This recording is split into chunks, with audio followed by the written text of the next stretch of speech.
Boy, what a heart-wrenching question this is, and what an important question it is Right. for marriage mentors to understand.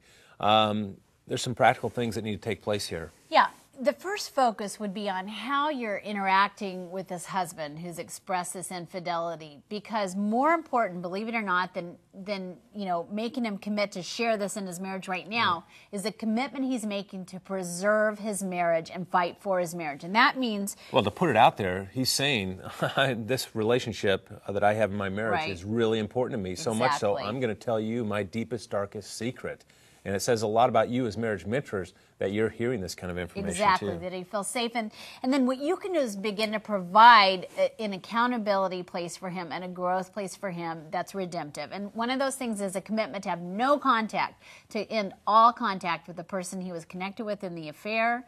And That goes without saying. That exactly, has to happen. there's no growth possible if you won't agree to that. And if he does, then he needs to begin a process of treatment. I mean, this is a huge thing to really come through. And whether it's just a one-time moment of infidelity or a relationship, there's some very different things that need to happen. But a pastor probably needs to be involved because this is a spiritual issue, a counselor who can really understand sort of the phases of letting go of an affair relationship. But the question here, though, is do you kind of break the confidence? He Right. shared that with us, and we feel like his wife maybe needs to know, and are we the ones that should tell her right away, or what's the timeline here? Yeah, and this is a tricky thing because it's delicate, and what you want to do is everything that preserves that marriage. And there's not one right answer here. That's Right. why involving somebody in the counseling process, so it doesn't just rest on the two of you to make this decision. With his permission. 'Cause Exactly. He's shared this with you in confidence, so you don't No. just want to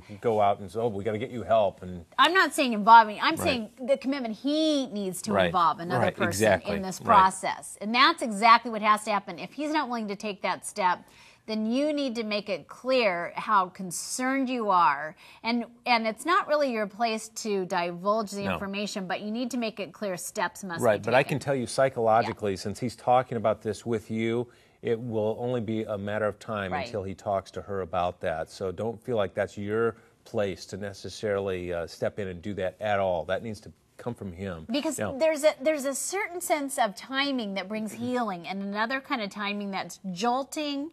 And so it's a very delicate process. yeah, and I do know this from other mentoring Mm-hmm. experiences that I've heard about from other mentors, is that when this takes place, he may ask you to be there because he's Right. going to feel some safety in that. And if to that's, protect his spouse. Right, you know? exactly. I mean, he needs to know someone's there to pick up the pieces when she's feeling Right, so betrayed. be prepared. That's all right to do that, but don't feel like it's your job to somehow Orchestrate that. Absolutely.